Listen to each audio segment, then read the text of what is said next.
All right, guys, be coloring your sheets while we do our lessons. Hey guys, so I'm in one of the classrooms today and I wanted to talk to you about some terms or some words that you're going to hear as we go through today's Bible lesson. The first term is obey. Does anybody know what obey means? All right. Obey means doing what a person wants you to do or what somebody asks you to do. So if mommy says, hey, can you go put away your socks for me? Then you get up and you go do it. That means you're obeying. Honor. Do you know what honor means? Honor means to have a heart attitude about a person's importance. It means like deep down you really respect them and love them because they are of great importance in your life. What about noble? Do you know what noble means? Noble means having or showing fine personal qualities or high moral principles and ideas. So a lot of mommies and grandmas, they're very noble because they have high personal qualities and very good moral principles. Hey guys, we're in another part of youth ministry now in a different classroom, and now we're going to start with the first Bible verse for this lesson. Exodus 20 verse 12. Honor your father and your mother so that you may live long in the land the Lord your God is giving you. So we've already talked about honor, right? And today we're particularly going to be talking about honoring mommies because it's Mother's Day. So honor, we know, means having a heart attitude about a person's importance. So deep down in our heart, we love and respect this person that we're talking about. We honor them. And the Bible tells us that we're to honor our father and mother. And today we're going to talk about exactly what honoring mom means, and we're going to get some examples with the help of some of our youth kids. Are you ready? All right, so when I read you a statement that honors mom, you're going to clap and cheer. Show me how you're going to clap and cheer. All right? If I read you a statement that does not honor mom, you're going to make a grumpy face. Show me how you're going to do that. Okay. All right, so here's our first one. Doing what mom says right away. All right? Throwing a fit if you don't get what you want. Eating your dinner with thankfulness.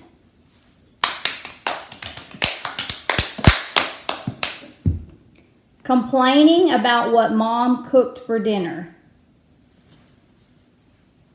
All right. Telling your mom that you love her.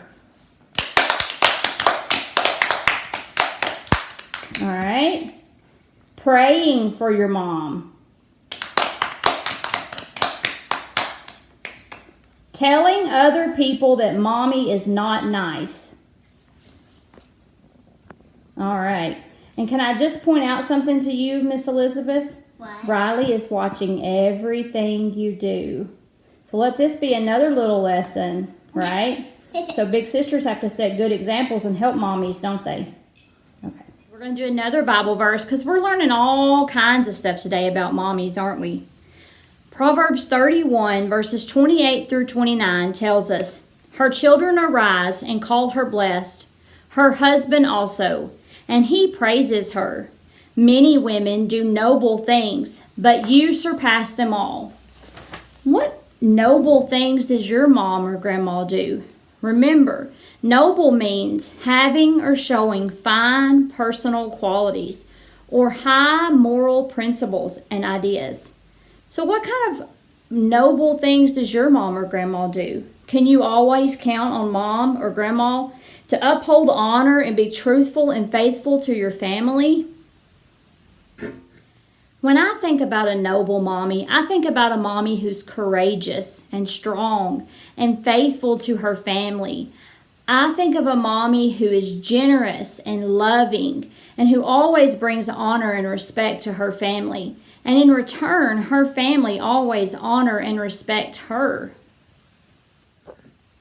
Our next Bible verse is Proverbs 22, verse 6. Train up a child in the way he should go, and when he is old, he will not depart from it.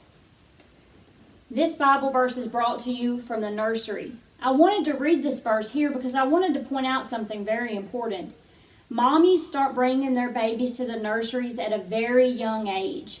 They don't do that so they can just dump the kiddo off and run and listen to Devin preach. What they want you to do is to come in here and begin to be comfortable with your friends at church, even as babies. They want you to be comfortable listening and singing songs and meeting the teachers, even as little ones.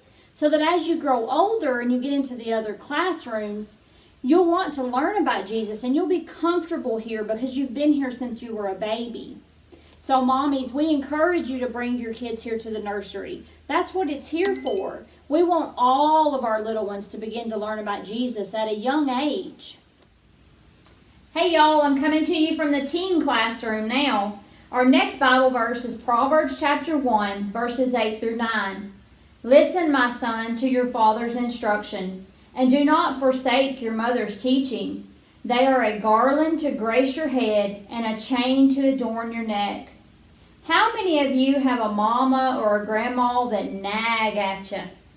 Is mama always on you to sit up straight, get your elbows off the table, brush your teeth, don't be loud in public, always say thank you, request things with a please, chew with your mouth closed, don't slam the door, pick up after yourself?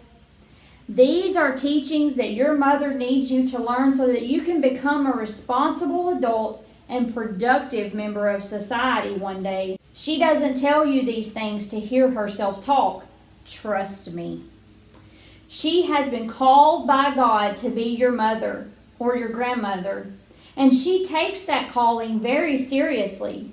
When mom is dragging you to church or making you practice Bible verses and songs, she's doing that so that you will know Jesus and you will learn to trust him and to lean on him the way she does.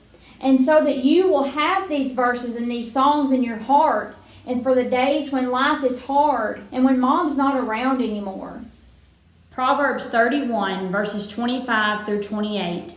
She is clothed with strength and dignity. She can laugh at the days to come.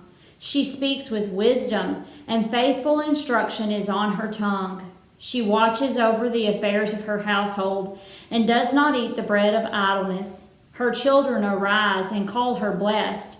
Her husband also, and he praises her. This Bible verse kind of speaks to me about recent events. How many of you have had a mama or grandma who's been the voice of calm during all this sickness or during all this we can't go to church or we can't go to school?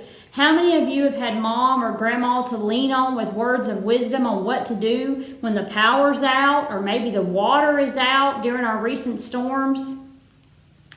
I'm sure that many of you have a mom or grandma who always has the right thing to say. Sometimes it's comforting. Sometimes it's a hard but honest truth that you need to hear. Moms and grandmas usually know when something is wrong and can sense that something is bothering you, maybe even before you have put your finger on what exactly is making you feel kind of off. Sometimes she knows before you do, and sometimes you're not ready to talk about it yet, but just know that mama and grandma are there when you are ready. Moms who are following biblical direction to shepherd their children will not stop until they find out what is wrong or how they can help. They speak in wisdom and truth and seek guidance from the Bible. These things help them to discuss topics that might not be so easy to discuss. Our Bible is full of wisdom and full of references for us mommies. And how many of you have a mom or grandma that seem to never sit down? It's like she always is finding projects or cleaning or picking up or doing something. It's because she watches over the household in a way that you will never understand until becoming a mommy yourself. These mommies and grandmas are becoming or are being the people that God has called them to be. It's our job as kiddos and our job as children. I still have a mommy here. I honor her, and it's our job to honor them. Those mommies who are doing God's work and raising their children, and those grandmas who are doing that, it's the children's job to honor and respect them And that's what my lesson is about today. I want you to honor, obey, and respect the mommy or the grandma in your life that is doing God's work by shepherding you children.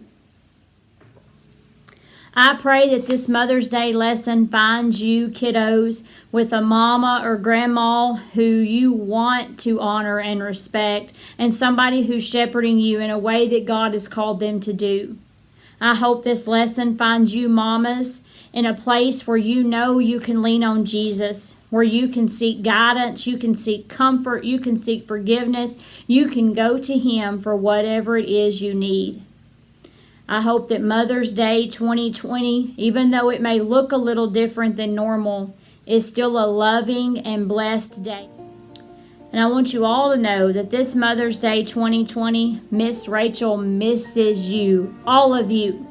And I love you so much, and I cannot wait till I get to hug you all again.